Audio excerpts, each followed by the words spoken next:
all things considered. It's been rough astrology this last week.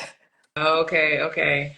Well, that's interesting because it was astrology that led you to picking up your project again and bringing it back up to life. So, that seems like a guiding force in your process. Is that right? That is, I mean, it's not, it's, I think of astrology as like a crude map written on a napkin. Like it's, and when you're navigating the jungle, like this beautiful, lush jungle that is life, it's better to have that crude map than not. But it's, it's not everything. It can't do justice to all of the beauty and richness. But it was absolutely pivotal in my decision to start querying agents again. Um, Mm-hmm. which I had sort of, if I'm honest, almost given up on. Mm-hmm. Um, so just for some super quick background, I was in Book Proposal Academy and I finished my proposal and I started to query agents. I queried about 15 agents. Mm-hmm. Um, and I got some warm responses from the agents, but ultimately no yeses, no offers of representation. And then I had a baby. and Congratulations. Very lovely. and yeah, I had a baby and I raised my baby Isabel. She's my second. And it wasn't on my mind, and my book was not on my mind. And then when she started getting a little bit old enough for me to have a little bit of mental space, like about 9 months, 8 months or so, I just started kind of getting these senses that, okay, at some point I'm going to pick up Tender Revolution again, my book, and get it out there. And I felt really afraid of that because it's hard. I mean, it's an incredibly difficult process to have something, a creation that's so close to your heart, and then to put it out there and hear, I mean, in very polite professional words, that it's not good enough Mm, for that person. mm, Yeah. And so it pushes all of the childhood triggers of I'm mm. not good enough. Yeah. And all of those buttons that we all have, I think, especially that women have. Mm-hmm. And so, yeah, it was scary. And through a whole chain of amazing magical synchronicities, I heard about this astrologer. Like a friend of mine actually had like some free readings to give from this amazing Oh, astrologer. And super. she's like, do you want a reading with this astrologer? I was like, I guess so. I'm at this pivotal time that I need to make some decisions. So sure. And it was incredible. It blew my mind. And the relevant part of that reading is that he told me, because I asked him, like, is am I supposed to get this proposal out again? Like, I wrote this beautiful proposal. I was in this program, like it's like this spotless, beautiful, edited proposal, and I'm proud of it. But I don't know, maybe I'm happy just where I am now, being a mom and doing my work and teaching my classes. And he just like looked at me, was like, this summer, like we're talking June right now. I think it was like May when I had the reading. Mm-hmm. This is your grand opportunity this summer. Like June through August is exactly when all these planets are going through the parts of your chart that have to do with publishing and your career. This is the time. So yes. And so I was like, okay, that feels aligned, that lands as true. And so I went through my proposal again and I updated it. I updated the numbers. And then I started doing research. I got a publisher's marketplace account again and started to go through and find agents who had represented books that I like and Mm-hmm. that are similar to Tender Revolution. And yeah, one of like I think I queried 8 agents in a week, which is a lot for a working mom. Like Mm-hmm. sending out the letters and yeah, the day that I queried Steve Harris, who's my agent now, he got back to me immediately, like within a few hours. He said, thank you so much for this proposal. I'm going to read it and get back to you as soon as I can. The next day, he sent me another email and said, Catherine, I love this proposal. Do you have time to Zoom tomorrow morning? And That's I was like, pretty exciting. and so I was like, wow. And I had had an experience with an agent in my previous round of submissions where they asked to Zoom and then they didn't ultimately say yes. So I was a little guarded. I didn't know, what to expect. But yeah, I showed up. I showed up for the Zoom, and Steve is like a mixture of Larry David and a fairy godmother. Like he's like a fairy godfather. Like he has very warm, upfront New York kind of energy, but with this like this warmth and this kindness and this kind of sparkle to him. Great mix. It's a really great mix. And so he, right when we were on the Zoom, he said like, okay, I know you have a lot of questions. I'm here for your questions, and I just want to say something right away. I want to represent you. Amazing. Oh my gosh, amazing. How did that feel when you heard those words? Um, I think I just kind of looked at the camera like, oh, You waited so long for someone to say that, and then it's so shocking when they do. it's so shocking. And it's like my body has to catch up to it. Like it went into my brain and my body's like, whew. Yeah, it was pretty unreal. And part of me was like, is this guy legit? Yeah. Like Right. it's If he's taking like me on, then how can he be legit? so we have all these like mechanisms of self-doubt. So but I could tell from his energy, I could tell from uh just everything that it was. And yeah, we had a great conversation and he loved my proposal. He said in his words, like, your proposal is basically perfect. That's incredible. When is ever Like, anything perfect? That's I amazing. know. Yeah, your proposal is basically perfect. He's like, and he said, I don't think, he's like, I think we can send out the first round of submissions to publishers like within a week or two because we don't have to make changes to your proposal unless you want to. And that was still in June, in the window of time the astrologer had told you? It was exactly in the window of time. Hmm. That's So amazing. yeah, and so he pitched. So I should say like after the call with him, and then I called like a friend of mine who's an editor who knows the industry, and I told him, and so we could celebrate together because like you kind of have to Yeah. know the industry to know what a big deal it Yeah. is. Yeah. Totally. And then I went on Publisher's Marketplace and I stalked him. I was like, wait, who is this guy really? Is he really legit? And then I went on like the different categories, or I went to his profile page on Publisher's Marketplace and I saw that he was like, they have these rankings of agents. He's the number one agent in the category of mind, body, spirit, Oh my and like gosh. number like 8 in relationship and self-help. Wow. So I'm Wow. like, okay, I guess this guy's Okay, legit. it's I a guess I can. good match. So maybe let's a good moment to pause for a second and let people know what your book is about. So you told us at the beginning it's called Tender Revolution.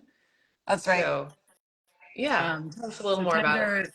Tender Revolution is so the subtitle is the power of softness to overcome self-judgment, reshape our relationships, and discover unshakable self-worth. I have my proposal right here. I'm like, oh yeah, what is Yay! the There subtitle? it is.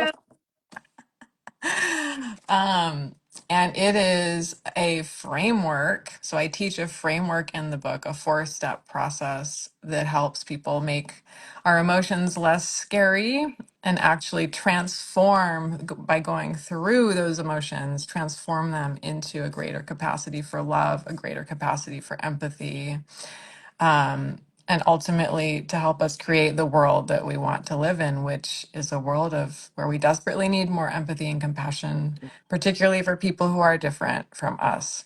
Yeah, yeah. And the acronym for your 4 steps It's is great. FACE. FACE, FACE, and it stands for, and these are the steps that we can take with our own really challenging emotions. We feel it all the way, the F. We amplify it, which is the unexpected step. We actually make it bigger. Like, how, if I'm sad, can I be more sad? When I feel safe enough to do so, when I feel held, maybe with some support, with me. So feel, amplify, connect. We connect that experience with an earlier experience in our life that might have been similar for us, and then embrace. The E is the last step where we bring in the strongest, most loving adult version of ourselves to sit with that part of ourselves, the young part who experienced something similar, and then ultimately to tell that part, hey, I've got this. Like, I see you, I love you, I'm here with you, I'm listening to you, and also I've got this, like that, so that adult part can be in the driver's seat. Yeah, So, so deeply yeah, repatterning things that maybe have been drivers for us up till now. that's right.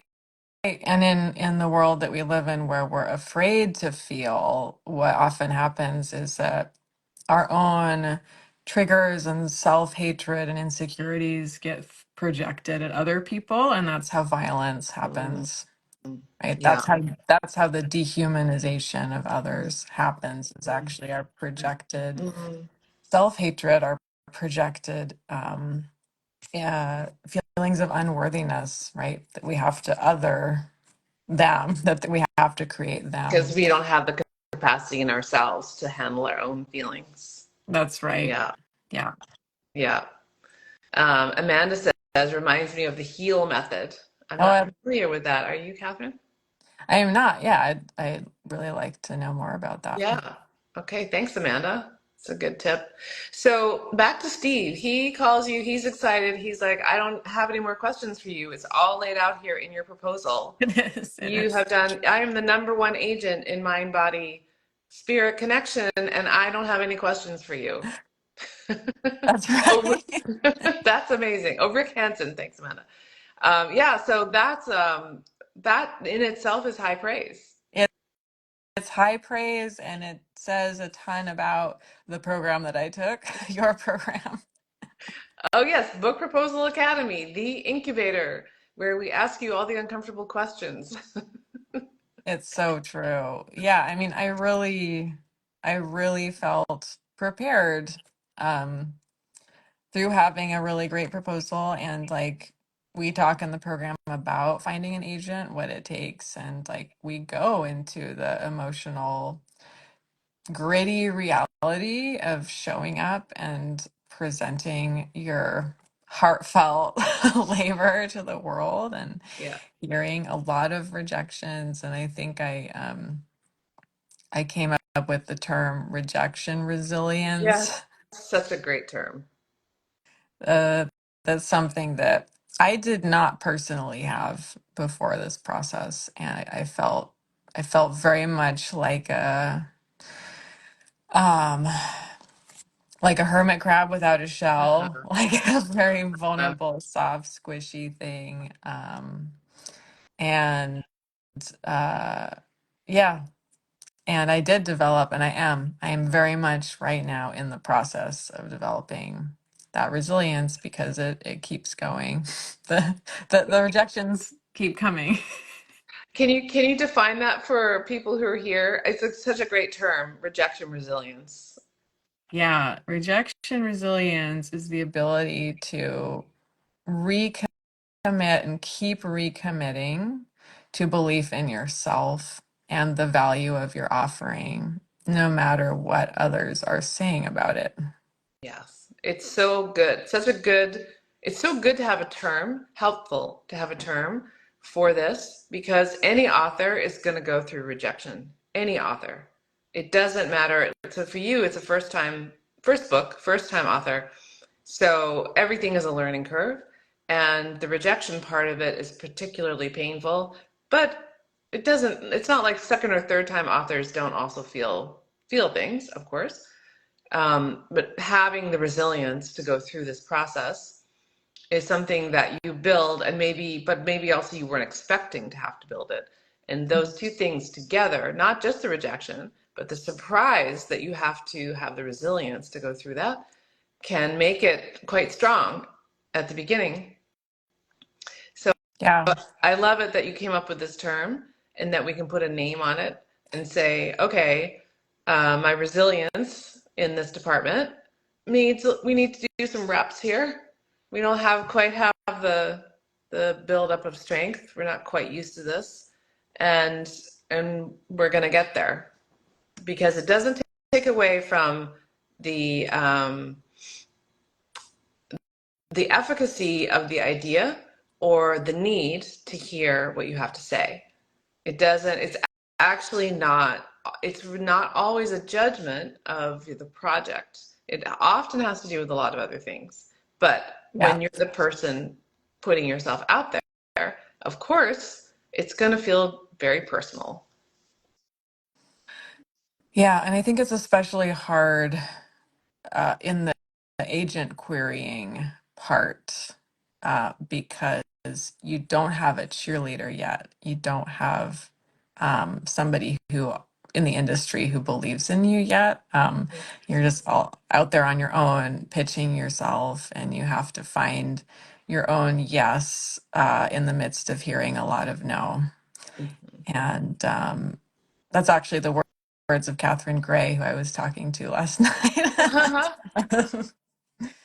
Yeah, like in the midst of of hearing no all around you, we find our own yes to ourselves, to Exactly, our word. exactly.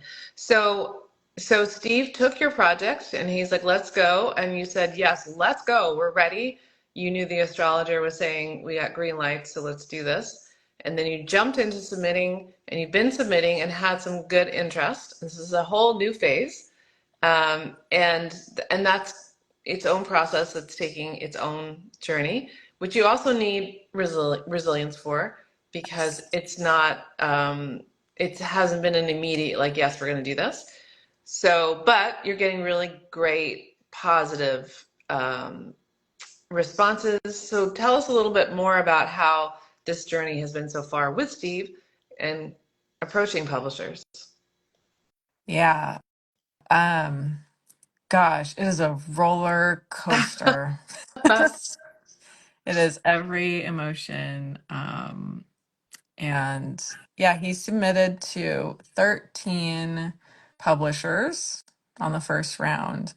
Um, they were almost all big five publishers. So, the biggest publishers in, I think, the world. Is that right? Yeah. Is that what big five is? Mm-hmm. And so different imprints, which means like, the subdivisions of these enormous publishers. And he has personal connections with a lot of the editors at these publishers.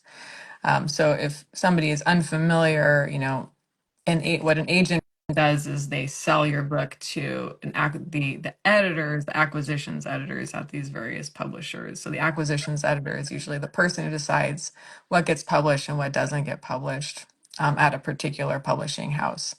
So that's who he's interfacing with. And the one really amazing thing about Steve is that he always forwards me the correspondences that That's he has with the cool. editors, which I understand is not typical. No.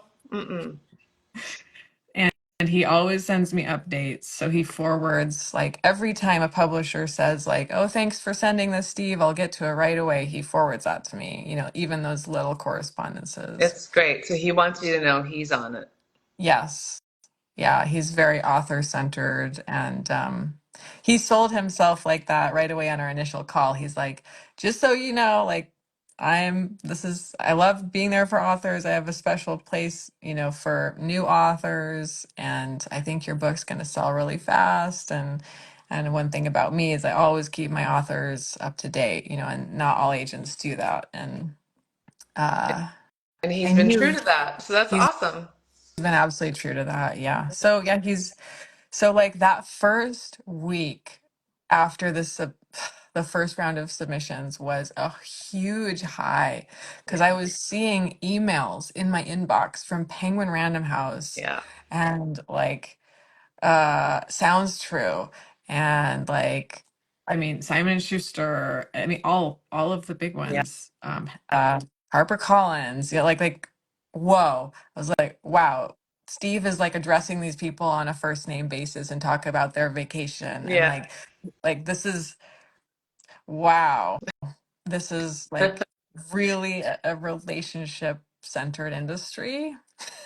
Yes. And he is in the inner circle Yeah. and he knows And these people. your Huh? dream and your dreams coming true. And my dream is coming true. So it was this huge high.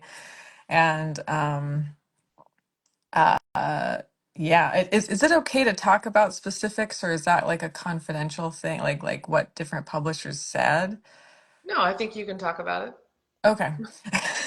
So like Sounds True is my dream publisher. And usually what happens when you pitch it, well, usually I just have, one round under my belt, one and a half, I guess. But usually what has happened in my experience is like, at least with Steve, the editor gets back to him right away, like within a week, and then they take a few days with it, and then they say it's a no for them. It's not a good fit or something. So what Sounds True did is they kept it for 3 weeks Mm-hmm. and they kept sending questions that really were encouraging. Mm-hmm. And I got the impression that there were people there, maybe the editor herself, who really, really Mm-hmm. liked the book and really Mm-hmm. want. I mean, I was getting questions um, like when could you turn in a full manuscript? Mm. Yes, very Like encouraging. very encouraging, and like, are there images that you want to include in the book? Mm-hmm. So Mm-hmm. Yeah. I was thinking, like, I really got my hopes up, and like, part of me was holding back a little bit, but like, I mean, this was a dream come true, and I kept spiraling out, like, oh my God, like, why would they be asking these questions if they weren't gonna Mm. say yes? And then ultimately, she wrote back and said, and she framed it very much as like a company-wide decision that Yeah. they weren't going to take it on. So I got the sense that probably she was fighting for it. Mm-hmm. And probably she wasn't the only one. Yeah. I bet that it was, if it went that far, there were a lot of people who wanted the book. And it was probably a decision that had to do with external factors, external to your project, meaning that people were weighing. And ultimately, after a lot of thinking, that's why it took 3 weeks. After a lot of thinking and weighing, and your editors, hires up, were like, actually, we can't do this book. So again, it's this factor of like, we can't get the full picture. We just don't know the full picture. But the fact that you had so many people so excited about your book and asking you these questions like they wanted to go forward means they really wanted to go forward. There's enough people there who really wanted to go forward that it was, maybe even the editor thought for a while, like, okay, this is going to happen before. So who knows what happened on the back end? We don't know. Yeah. Yeah. Thank you, Joelle. That's really encouraging. Yeah, there's so much we don't have a full picture on when we're in the situation. Of course, it's disappointing. Of course, It of was course, it of was course. devastating. It Yeah. was devastating. But Yeah. but as I think I said on email, I had another client who got very close to Sounds True as well, and also was excited about this, and also a long process. And then ultimately they said they couldn't do it, and she found a home with New Harbinger and was very happy there. Was it So, New World oh, Library New or New World Harvard? Library. Yeah, it could be New World Library. But anyway, another publisher picked it up and we're happy about it. She was happy about it. She had a great experience. So, as a part of rejection resilience, as you were saying, and also it ties in with your FACE method, is to like, yeah, of course feel the disappointment. Of course feel like, oh, I thought it was going to happen. Now it's not going to happen. Of course go through that. And then find the encouragement in inside the process and keep going. Because when the book comes out, it just like when you're writing out the concept and you're writing your proposal and you're writing your chapters, what comes out on the page doesn't exactly match what you had in your head all this time. So it's the same with this process. Like your publication experience is never going to exactly match what you imagine it to be. So we can't even know. We can't know. And by the time it comes out, people will just be happy to buy it. Like someone in this thread said, "Oh my gosh, I'm so excited for you. I'm going to be your first buyer." Kara. and they're not gonna, I mean, they'll look at the publisher, but it's not gonna deeply sink in, right? They're just gonna be like, Catherine wrote a book, it's an amazing book, I bought it, I'm gonna tell all my friends about it. In the end, it's not gonna have it's gonna be different than what we think, you know. Yeah. Yeah. So I'm excited for you. I'm happy for you. I think even though it's ups and downs and it's a lot of like, oh, almost and then not quite, you're so on the right path. You got this great agent. He completely believes in your project. We're still in summer. We're still in that window of time when the astrologer was like, pitch it now. You're doing all the things. And you're totally on track. Thank you. Yeah, Yeah. I want to share one more thing that Catherine Gray said that really helped me when I was talking to her. So she's writing a book with North Atlantic right now. And she said, looking back, and she had a very long drawn out process of pitching, with her agent and getting a lot of no's. And she said, looking back, I actually wouldn't change that, because that period, like every waiting period, helped to season me into being the author that I am today. Like Yes. every waiting period invited me to root deeper into my own yes, Mm-hmm. my own confidence, my own recommitment to the value of what I'm offering. And she said, like, I have continued to need that throughout the process of writing, of interacting with the editors, of making decisions, of fighting for decisions that are important to her. Yep. And she said, like, I'm really going to need that seasoning after the book launches, and she's getting feedback about the book that's now public. Mm-hmm. you know? Yep. So like Mm-hmm. we need these periods of seasoning to make us into Yes. into who we are. Exactly. Exactly. Yeah. My It's so my it. daughter my daughter Yep. just walked in the room. Sweetie, no. Okay, really quick, and then please leave again, sweetie. It's nice to have family and pets and everybody in the screen. It's life. It's life. She's getting her Magic School Bus book. Perfect. Well, I think Catherine Gay is correct in that when the book comes out, it really has a life of its own. It really has, it goes in its own direction. It meets its audience. Its audience has its own response to it. And then that's something new, also, something you can't predict. It Yeah. becomes its own thing and its own entity in the world. So that's, again, another place where surprising things are going to happen. So I love this idea that Catherine Gray is bringing of sinking into your own yes and really finding that inside and being sourced by that inside, and finding your way through the inevitable ups and downs of really writing and publishing a book, which so many parts of it people don't understand, they don't know because they haven't been through it. And what we did in Book Proposal Academy was both create the structure for your book and write the proposal, but also mentally, emotionally give some sense in a safe container for what your life is like as an author. From finding this advocate in your agent, it's so great you have such a powerful and compassionate agent, and then going through the process of submitting and all those ups and downs of like, oh, would be amazing to be published by this person, and then it doesn't happen, but holding the faith and the yes inside and having Steve with you saying like, don't worry, we're going to get there. And then on to publication and what that brings. So Mhm. so part of what we do in Book Proposal Academy, as you know, is just get your training wheels on, because now that you're out there doing it, right, you can see those are just training wheels. And now you're putting it into action. You're like, wait, oh my gosh, it keeps going.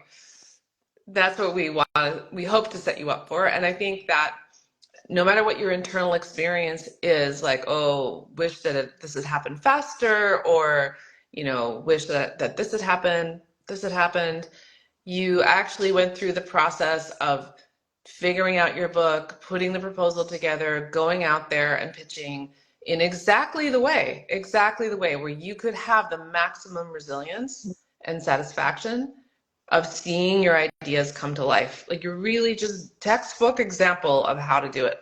Mm, thank you. And you had a Um, baby in the meantime. I did. I did. Yeah, I mean, gosh, what was I gonna say? Yeah, one thing that was so incredibly valuable about BPA was like you all helped me to structure the book and to like these ideas that I had for what I wanted, what parts of my work I wanted to write about. Like I would have some ideas, like actually the face method I thought was so cheesy and cringy. I thought it was cringy and cheesy. Like, oh yeah, we face our feelings with the face method. Give me a break, you know? Like, and so the valuable thing was being able to speak that to the group and BPA, and you all were like, we love it. I was like, what? Yeah. You love it? It's so cringy and basic and like and you know what? Like almost every single editor says we love face. See? I'm like, what? Really? Exactly. Really? Exactly. Yes. Yes. These days we need things that are simple, direct, applicable. We don't have to try too hard. We're all really overwhelmed and a lot of us are freaked out. And, we need things that I'm like, I can remember this and I can do it. Yeah. So it surprised me, but having that community was everything to get me out of my own head, out of my own voices, out of my own, little triggers and little self-sabotagey things that all of us Yeah. have, especially when we put ourselves out there in such a Yeah. vulnerable way. So Totally.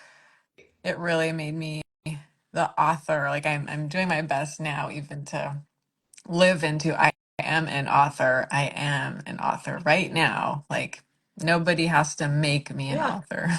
exactly. Otherwise, it's moving goalposts. And Hmm. I feel confident that you will get your book deal, and then we'll talk again and talk about how it is to be holding that book in your hands, to have that deal signed. Yeah, that's exciting. It's going to be a great moment. Well, so what's up next with you in the book and Steve? So right now we're at the beginning of this week, or actually the end of last week, maybe Thursday, he sent out the second round of submissions Okay. to 15.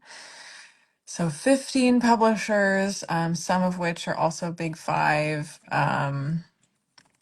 Yeah, I mean, most of them are pretty big. And then also North Atlantic is among them as Oh, well. great. Awesome. So I Mm-hmm. asked Catherine to put in a good word Mm-hmm. for me. Nice. Nice. Yeah. So yeah, now it's waiting and like, yeah, Okay. affirm my own yes. So we've got the next few weeks are going to be a little exciting, a little rock and roll, but still happening within that window of time the astrologer recommended. So you're really on track. Yep. And like astrology is very rarely super clear cut. So it could be after that too, but I have a good feeling about this round. And Steve does too. So and Great. it's for me it's been a practice to like part of me wants to just let go and be like, oh, okay, I'm gonna release all attachment, just let it go, give it up to the universe. But then when I drew some oracle cards about that yesterday, they called me on it that was that actually what I needed to do is still kindle the flame of hope. Yeah. Like don't let it all go. That was actually a form of Mhm. collapse. that I was doing. Like, no, like keep committing to the dream, keep Mm-hmm. hoping. And yes, that's super painful and vulnerable Mm-hmm. to like keep and that's really what I'm leaning into is Mm-hmm. yes, somebody in this round will say yes. Like I Mm-hmm. really believe that somebody in this round will say yes, as opposed to oh, let it go, you know. Uh-huh. Uh-huh. Yeah, maybe the thing to let go of is the fear. Right. Yeah. And the thing to embrace is just loving your project and Mhm. knowing it's going to come into the world. Yeah, and it's really helped me to I have to keep rereading my proposal, like the about the book and the sample chapter especially. I have to keep rereading it to be like to remind myself of how good it is. Yeah, exactly. Oh yeah, Exactly. actually this is like really good. Yes, and then that way the proposal becomes a touchstone to keep you Yeah. grounded through your process. And it'll be like that too when you write the rest of the book. You'll think, oh my gosh, I cannot believe I'm so fortunate I have this proposal that mapped it all out. I don't have to reinvent anything. I just go in there and do the work I know I do really well. It's already half done. So Yeah. it's going to keep on giving to you. Yeah, I have no idea how somebody would do this process without it. Well, it's been awesome to talk to you, Catherine. I'm excited for you. I Yeah. hope that we get to do another live when you have your book deal and we can talk about what that process was like. But really, so many congratulations for getting to this point, having a great agent, being in the submission process. I mean, this is a dream for so many people, and you are proving that it is possible. It's possible even when life happens. You have kids, or you want to walk away, but then you can come back and it's alive. Like you are doing it, and that's an inspiration for a lot of people. Thank you. And thank you, Joelle, for everything. Of course, it's totally my pleasure. All right, Thanks and everybody thanks for for joining watching. us. What's that? Sorry. Oh, thanks everybody for Yeah, watching. thanks for watching, and we'll repost this so you can catch the end of it if you had to leave early. Cool. Okay, Yeah. bye. Bye. Okay.